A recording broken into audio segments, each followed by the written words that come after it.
Silas Thorne hadn't spoken to a soul in 3 years, and that was exactly how he liked it. Up here in the high, jagged reaches of the Montana Territory, the only things that talked to you were the wind and the ghosts. Silas had plenty of both. He lived in a cabin built from cedar and secrets, perched on the edge of a world that didn't want him anymore. He was 54 years old, but his hands looked like they'd been carved out of the very rock he lived on. His face was a map of every war he'd fought and every friend he'd buried. He spent his days mending fences that didn't need mending and watching the horizon for a storm that never seemed to come. Until that Tuesday, the sun was dropping low, bleeding orange and violet across the snow-capped peaks. Silas was out by the woodpile, the rhythmic thwack of his axe the only heartbeat the valley had. He stopped mid-swing. The air had changed. It didn't smell like pine anymore. It smelled like fear. Then he saw her. She didn't walk out of the tree lean. She fell out of it, a ghost in a tattered blue dress that had seen better decades. She was barefoot, her feet a map of cuts and frozen blood. She didn't scream. She didn't have the breath for it. She just stumbled toward the light of his cabin, her eyes wide and hollow, like she'd seen the bottom of a grave and realized there was no room left for her. Silas dropped the axe. He didn't move fast. Men like Silas knew that sudden movements in the wild only led to blood, but he moved steady. He reached her just as her knees gave out. She was light, too light, like she was made of nothing but, "Please," she whispered. Her voice was like dry leaves skittering across a porch. "Don't let them." Silas didn't ask who them were.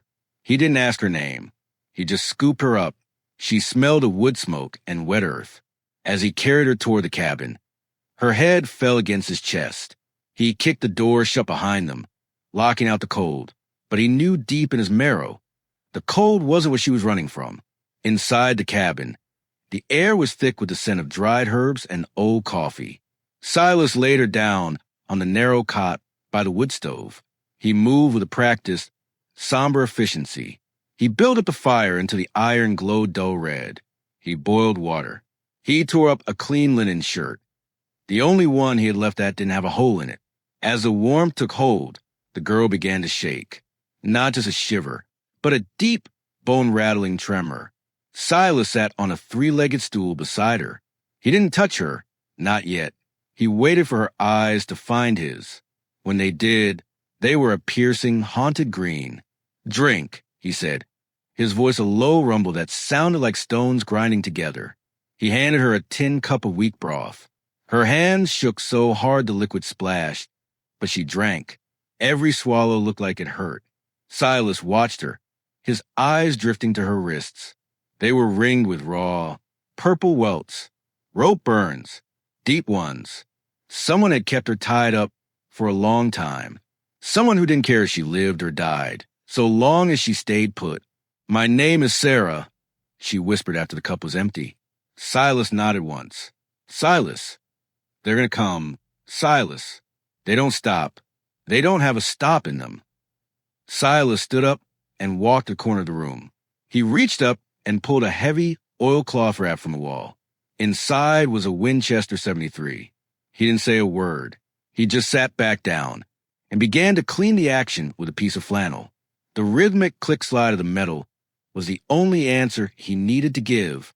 For the next 3 days, the cabin became a sanctuary of silence.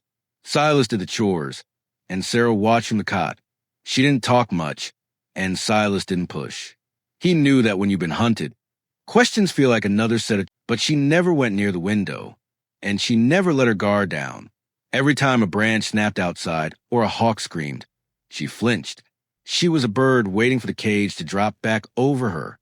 On the fourth night, the wind died down. It was the kind of quiet that feels heavy, like the world is holding its breath before a plunge. They were sitting by the fire. Silas was whittling a piece of cedar, the shavings falling like snow at his feet. Sarah looked at him. "Why are you doing this, Silas? You don't know me. I'm nothing but trouble on 2 legs." Silas stopped carving. He looked at the fire. "I had a daughter once," he said. The words felt like they were being pulled out of him with a hook. "She'd be about your age. She didn't get someone to stand in the door for her. I was away at the war. By the time I got home, There was nothing but ash and silence. Sarah reached out, her fingers just grazing the back of his hand. It was the first time she'd touched him. Her skin was warm now. "I'm sorry," she whispered. Silas nodded. "Don't be. Just don't let it be for nothing." He looked at her, and for a second, the years seemed to fall away. He wasn't a broken-down rancher, and she wasn't a hunted girl. They were just two souls trying to find a way to breathe in a world that wanted to choke them. But if you're still here, listening to Silas's story, you know that peace in the West is a fragile thing. It's like a thin sheet of ice over a deep, dark lake, and that ice was about to break. If this story is touching something in you, if you believe that everyone deserves a second chance, do me a favor. Hit that like button, drop a comment, and tell me what time it is where you're listening from. It helps these stories find the folks who need them most.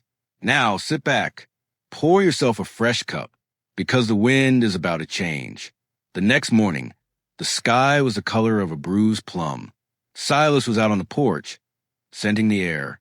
He didn't see the dust cloud yet, but he felt it, a vibration in the soles of his boots. Hoofbeats, many of them. He stepped back inside. Sarah was standing by the stove, her face pale. She saw the look on his face, and she knew. "It's too late," she gasped, her hand flying to her throat. "They're coming. Silas, please. Give me a knife. I won't go back. I'll die before I go back to that place." Silas didn't give her a knife. "Shooting. Not if you hear me. You wait until the sun goes down. If I ain't back by then, you run for the creek and follow it south." "Silas, no." "Go," he barked. It was the voice of the marshal he used to be. She went. He heard the crate slide. He heard the boards creak. Then silence. Silas walked the gun rack. He didn't just take the Winchester. He took the double-barrel shotgun. He stuffed his pockets with shells. He stepped out onto the porch and sat down in his rocking chair, the Winchester across his lap. 5 riders crested the ridge. They weren't lawmen. They were dressed in expensive wool coats and fine leather, but their eyes were the eyes of wolves. In the center was a man with a silver-handled cane and a mustache that didn't hide the cruelty of his mouth. Julian Vane, the man who owned the mining town 3 valleys over, the man who thought he owned everything. They rode into the yard, their horses kicking up a storm of gray dust. They stopped 10 feet from the porch. "Mr. Thorne, I presume," Vane said, his voice smooth as silk and twice as oily. "You've got something of mine, a piece of property that wandered off." Silas didn't get up. He just kept rocking, the chair creaking like a warning. "Don't see no property here, Vane. Just me and the wind." Vane smiled. It was a cold, thin thing. "Don't make this difficult. Old man, she's a thief. She took something very valuable when she ran. I just want what's mine. Give her to me, and I'll leave you with your life. That's a fair trade, wouldn't you say?" Silas stopped rocking. He looked Vane square in the eye. "I've seen men like you in every town from here to Richmond. You think the world is a ledger, and you're the one holding the pen. But out here, the only thing that counts is what you're willing to die for." Vane's smile faded. He flicked his wrist. The 4 men with him drew their sidearms. "Last chance, Silas." This is where the story takes a turn that the folks in the valley still whisper about. This is where Silas Thorne did the thing they call unforgivable. Silas didn't fire. He stood up, slowly, putting the Winchester down on the chair. He held his hands out, palms up. The riders hesitated, their fingers itching on the triggers. "Fine," Silas said. His voice sounded hollow. "You win. She's in the barn. I locked her in the tack room. I didn't want the trouble. I just want to see if you'd offer a reward first." Vane chuckled, a dry, rasping sound.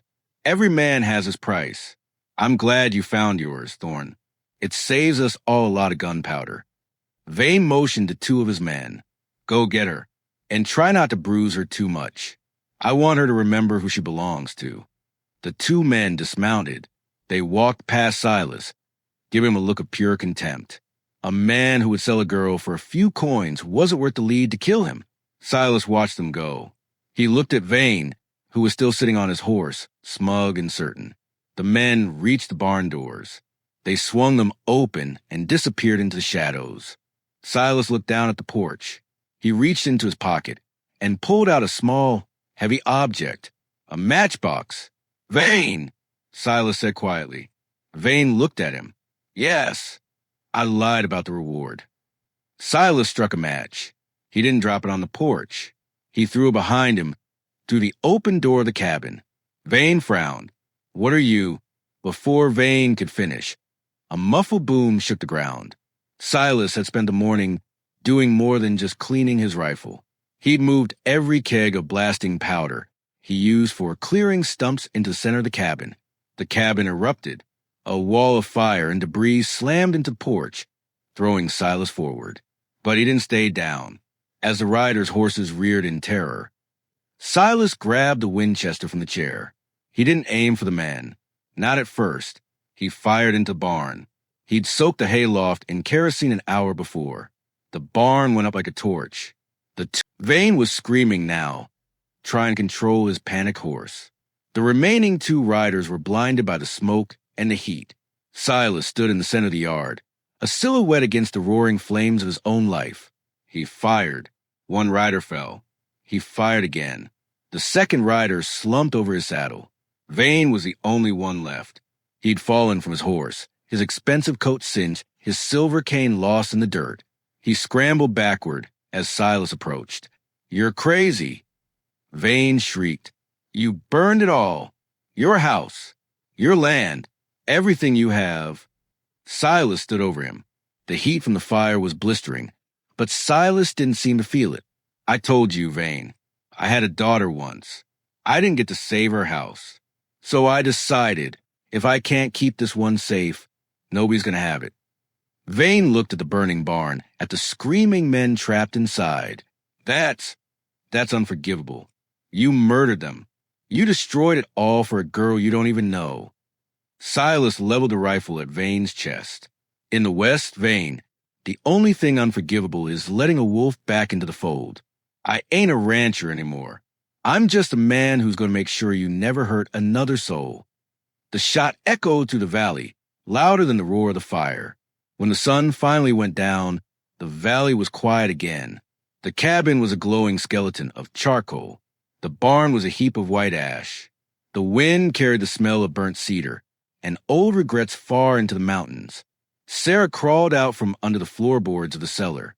The stone foundation had protected her from the blast, but she was covered in soot and shaking with a fear that went deeper than anything she'd felt before. She stepped out into the yard. The heat was still rising from the ground. She saw Silas. He was sitting on a blackened stump near the creek. He was staring at the ruins of his life. His Winchester was leaning against his knee. He looked older than the mountains now, his face lined with fatigue that no amount of sleep could fix. Sarah walked over to him. She didn't say thank you. She didn't ask why. She just sat down in the dirt at his feet. "You did it," she whispered. "You really did it." Silas didn't look at her. "They won't come back. Nobody's left to tell the story except you."